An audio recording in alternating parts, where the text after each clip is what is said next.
Go. Sup, it's the Weather Maniac, and we are in Troy, North Carolina, tracking Hurricane Florence. And it is raining here, and it is very windy. Hurricane Florence has hovered over the coast for a long time. Rainbow. And there's a rainbow in the background here. There it is. I have no clue why, but yeah, it's beautiful. So if you're in North Carolina or South Carolina, you might want to take shelter this instant. At least if you're on the coast, because it's a pretty dangerous storm out there. And so, yeah. You better take cover now.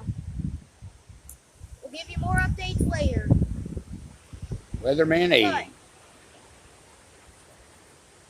There's the rainbow.